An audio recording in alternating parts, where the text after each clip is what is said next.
je vais vous parler du middle management.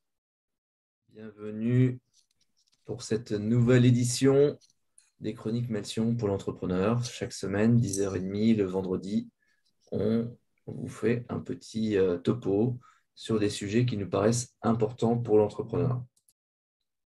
Et oui, dans les entreprises, il y a la direction, souvent incarnée par l'entrepreneur. Et puis, il y a le moment où on a besoin d'une couche supplémentaire. Et ça, c'est un vrai sujet. C'est un vrai sujet parce que quand vous voyez des bavures policières, la question, c'est une question de management.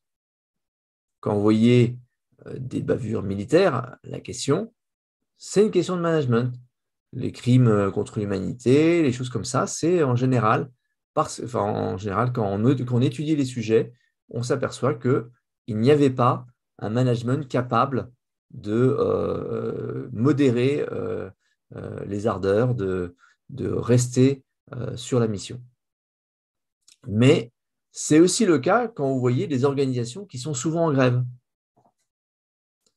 C'est, pour le cas, par exemple, de la ligne B du RER, un exemple tragique d'une organisation où hop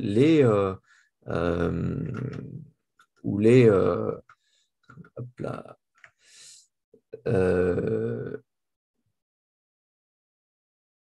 excusez-moi, il faut que je me mette avec.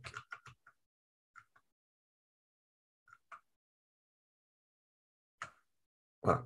C'est donc, excuse-moi. Donc, ces questions d'organisation qui font face à des grands défauts, à des choses un peu choquantes, c'est un problème d'encadrement, c'est un défaut d'encadrement. Mais aussi, si on regarde les phénomènes de bureaucratie, avec des prises de contrôle par des gens dans l'organisation, les phénomènes de harcèlement ou les questions de démotivation, ce sont encore des défauts d'encadrement. Donc, c'est un sujet très important dès qu'on commence à avoir une organisation qui grandit. C'est souvent un vrai problème dans les grands groupes et les administrations. En général, parce qu'il y a au fur et à mesure qu'une entreprise ou une organisation grandit, l'idée qu'on va pouvoir faire des économies d'échelle. Donc, on va pouvoir, avec un même cadre, gérer plus de monde. Et donc, on va économiser sur la structure. Et de fait, tout le monde sait que ces grandes organisations ont en général un coût de structure bien plus lourd que les petites. Donc, manifestement, à vouloir faire des économies, on rajoute des surcoûts. Alors, je voudrais revenir quelques secondes sur une chronique que je vous avais faite il y a quelques semaines, quelques mois, voire quelques années, qui vous parlait de la différence entre la mission et la fonction. Hein, je vous rappelle le dicton, hein, si vous donnez une mission, vous aurez un missionnaire. Si vous donnez une fonction, vous aurez un fonctionnaire. Donc la question qui se pose, au-delà de je nomme quelqu'un au poste de directeur commercial, au poste de directeur industriel, au poste de chef du monde, la question c'est quelles sont les missions que vous donnez? Et au-delà du spécifique que vous allez trouver, il y a le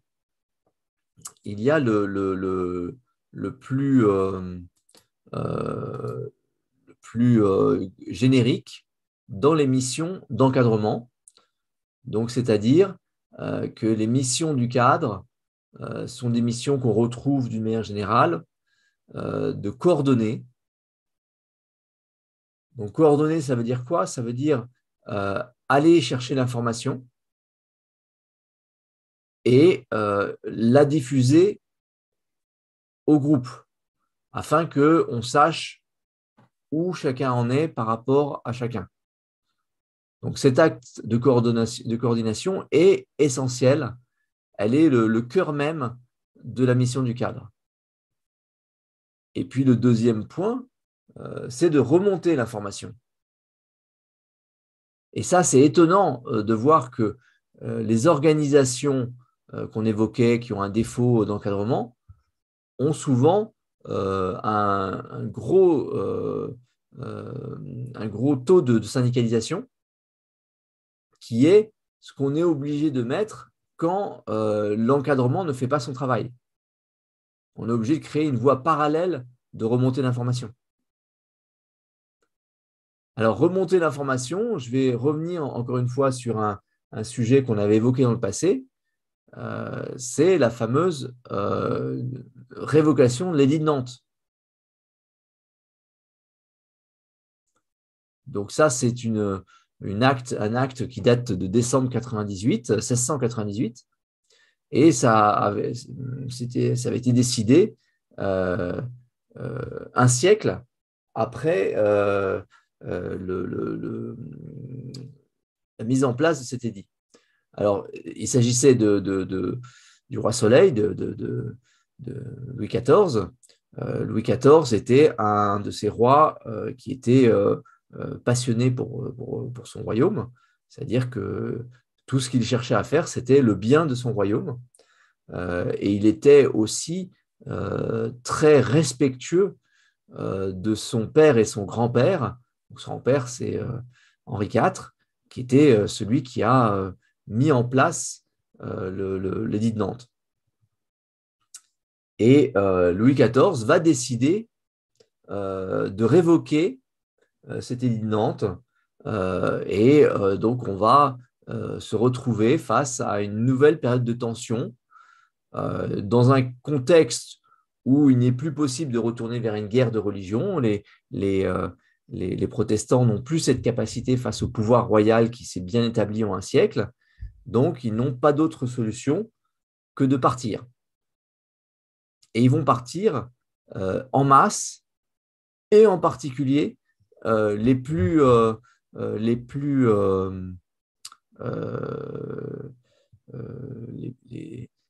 industrieux, les plus entreprenants.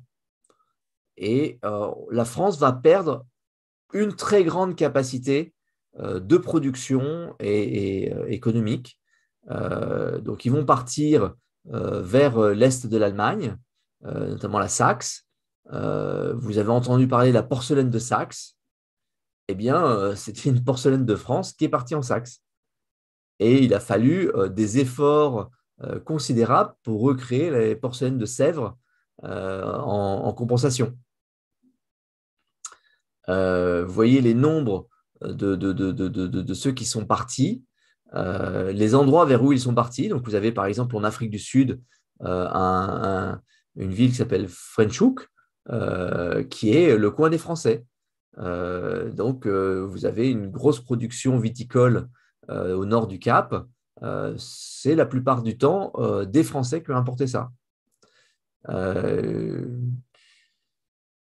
Ce départ en fait de Français très industrieux et très entreprenants, Louis XIV savait que c'était une erreur.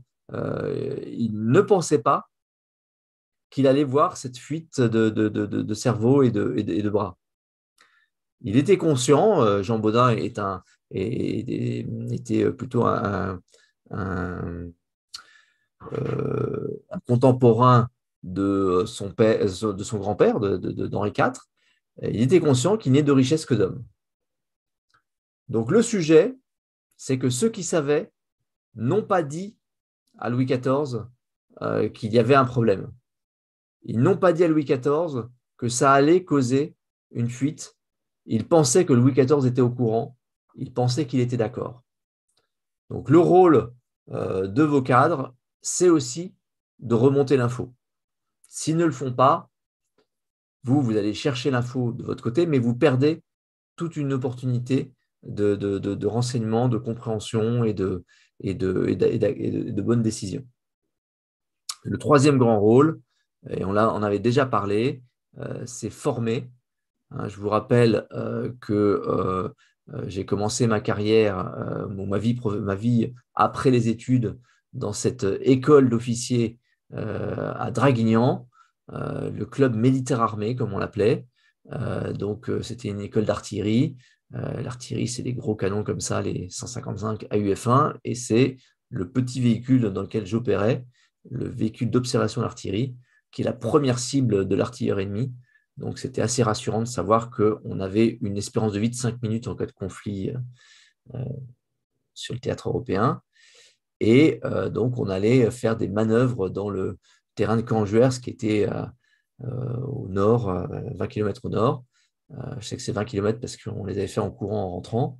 Et donc, j'ai joué le bidas pendant les 4 mois de cette école pour apprendre à être officier, pour apprendre à être un cadre de l'armée.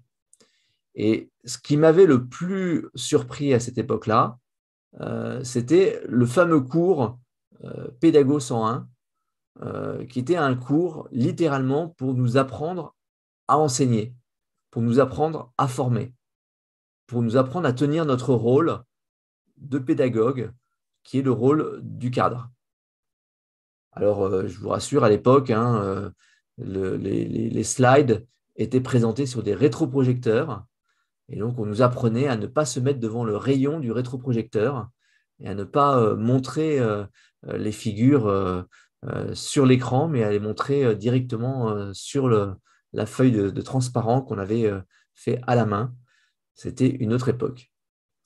Et puis, on nous apprenait qu'il fallait systématiquement qu'il y ait une annonce de l'objectif de pédagogique, qu'il y ait une révélation du plan et qu'on compte bien à la fin les conclusions. Donc, c'était un point important dans la formation. Ce n'était pas anecdotique. C'était probablement 20% de la formation qui était autour de ça. Donc, la formation pour le cadre fait partie des savoir-faire qu'il doit avoir développé. Donc, tout ça, ce n'est pas forcément l'idée qu'on a du management. Pour beaucoup, le management, c'est celui qui contrôle la présence des collaborateurs et qui vérifie que tout le monde respecte bien les règles. Et comme dit Jacques Chirac, le chef est fait pour cheffer. Mais une fois qu'on a dit ça, on n'a pas dit grand-chose. En fait, il faut comprendre que cheffer, ça veut dire décider. Mais ça ne veut pas forcément dire imposer. Je vous rappelle, pour les latinistes d'entre vous, que le terme d'autorité, c'est un terme qui vient de Auctor. Et à Auctor, une des significations, c'est conseiller. C'est celui qui donne des directives, qui conseille, qui instille, qui est un modèle. C'est le fameux Cato omnium virtutum auctor. C'est Caton, le modèle de toutes les vertus, d'après Cicéron. C'est aussi le protecteur et le garant. C'est aussi le père, le père d'une race, le fondateur d'une race et celui qui approuve, qui sanctionne, qui dispose d'eux, le tuteur, le chef, le patron. Donc, tous ces éléments sont bien mêlés dans ce terme d'autorité.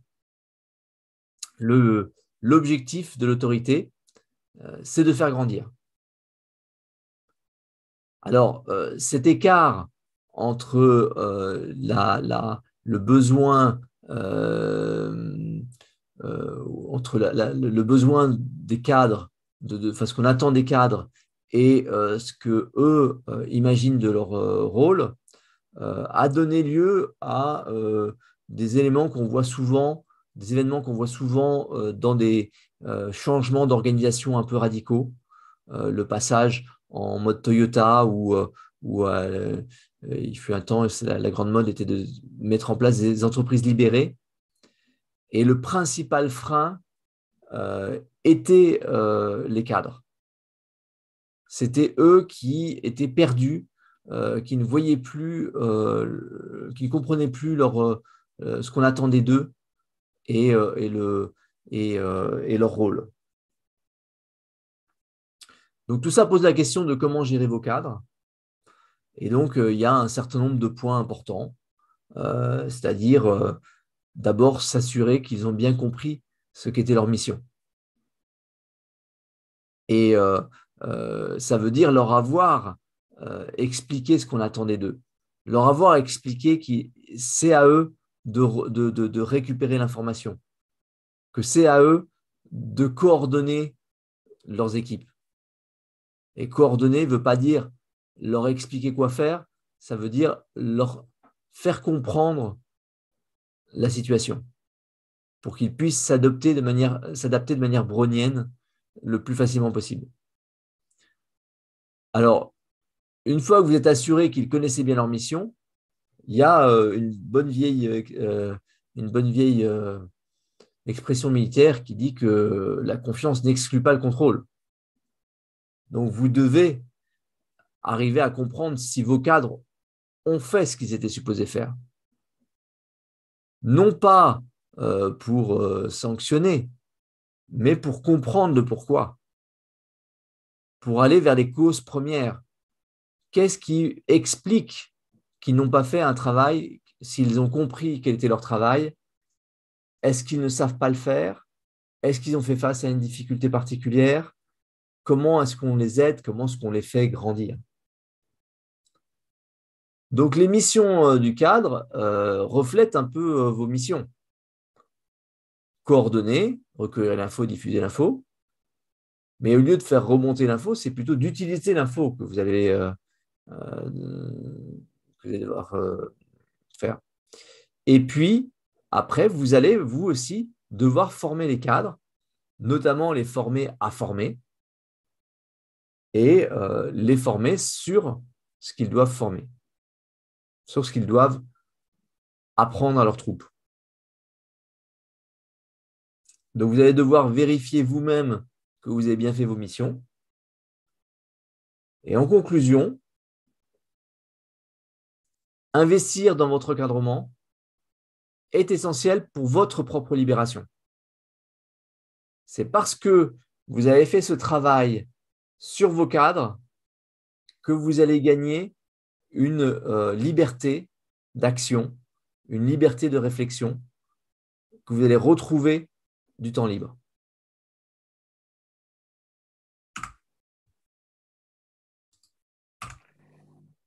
Et voilà.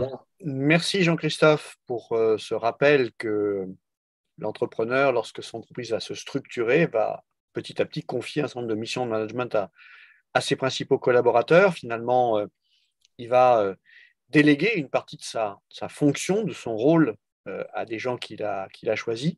Et souvent, on recrute sur la base de la compétence, mais sur la question du management, il est parfois compliqué d'avoir finalement une façon de tester ça. Comment est-ce que tu recommandes à un entrepreneur qui va recruter, par exemple, un cadre ou qui va faire émerger un de ses collaborateurs en lui confiant des responsabilités de management, comment est-ce que tu suggères de tester sa vision? Est-ce qu'il faut décider qu'on va le former soi-même à ce qu'on souhaite, en fait, en lui fixant ses objectifs et les règles de fonctionnement?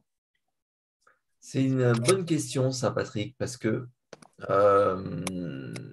vouloir recruter quelqu'un qui a ce savoir-faire et cette compréhension de ce qu'est le management n'est pas évident, puisque dans la plupart des cas, s'il a eu cette expérience ailleurs, ça pouvait être une expérience de petit chef. Après, quand c'est en interne, en principe, vous avez moins le problème si vous avez vous-même été une bonne illustration de ce que doit être le management. Donc, ça commence souvent par vous qui devez évoluer sur ces aspects-là, qui devez améliorer votre capacité à récupérer l'information, bien l'utiliser, la diffuser auprès de tout le monde, et puis coordonner, former.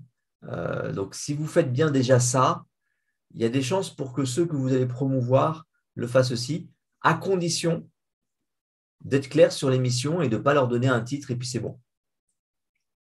C'est vraiment fascinant, hein. Nous, on voit très, très souvent des entrepreneurs qui donnent un titre, qui donnent une fonction. Ouais, je l'ai nommé directeur commercial. Très bien. Et c'est quoi ses missions? Bah, il s'occupe du commercial. Ah ouais, ça va bien se passer alors. C'est assez classique, c'est assez courant. Merci Jean-Christophe. Y a-t-il des questions ou des remarques dans l'assistance à propos de cette façon de concevoir le rôle de l'encadrement que nous évoquons souvent avec nos clients entrepreneurs? Je vois que tout le monde est en train de méditer sur tes paroles, Jean-Christophe. J'ai une question, Jean-Christophe. Comment tu fais pour recruter un cadre si tu ne lui vends pas, entre guillemets, un poste avec des missions? Si je rebondis, tu dis, par exemple, un cadre à qui tu vas confier un rôle de direction commerciale sans lui dire que c'est la direction commerciale, tout en lui te donne une mission de direction commerciale, mais il ne faut pas trop en parler trop fort. Comment tu arrives à comment tu peux, en période de recrutement un peu tendue, essayer de faire passer ce message? Et en fait, quand tu recrutes quelqu'un et que tu lui dis, moi j'ai besoin de quelqu'un qui puisse animer le réseau en étant sur le terrain pour recueillir l'info et en organisant régulièrement de la transmission à tout le monde sous forme des réunions ou de conférences, de conventions ou d'actions groupées et qui, par ailleurs, soit capable de former sur tous ces aspects-là les commerciaux. Toi, finalement, tu as fait une fiche de poste. Celui qui lit que ah, mais je suis directeur commercial, il le comprend, mais il comprend qu'il y a une définition assez claire de la façon dont on pense le poste dans la structure. Et on a évité le raccourci qui est bon, bah, je donne un poste et les gens ils comprennent ce qu'ils doivent faire. En fait, c'est sur une fonction d'entremetteur.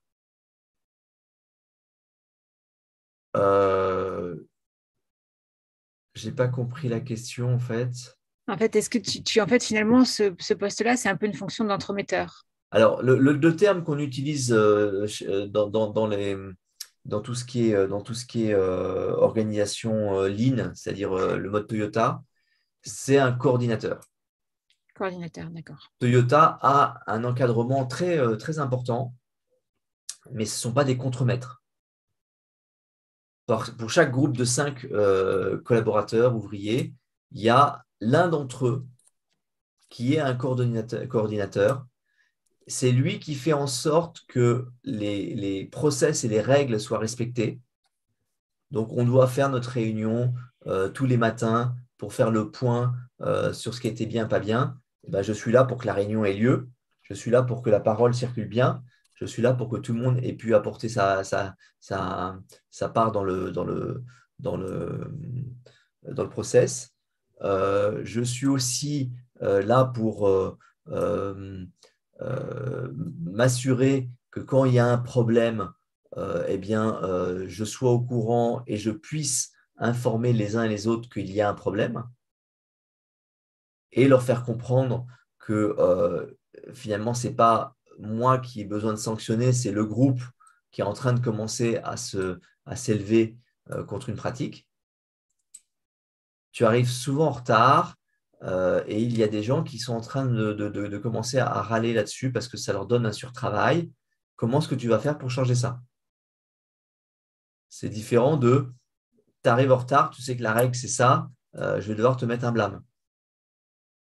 C'est des fonctions, c'est des fonctionnements très différents en fait. Ça demande la même rigueur, puisqu'il est hors de question de laisser la personne continuer à arriver en retard, mais on n'est plus dans une incarnation de l'autorité, mais plutôt une incarnation du groupe. On n'est plus dans une démarche top-down, quoi. On essaie d'éviter la démarche top-down, effectivement. Merci. Même s'il y a un rôle pour l'entrepreneur qui est, une fois qu'il a eu toute l'information qu'il devrait normalement avoir, il va quand même devoir prendre une décision, lui, et la faire passer en dessous. Mais on ne peut pas être tout le temps d'accord. Il y a, par principe, par construction, des situations dans lesquelles il faut trancher.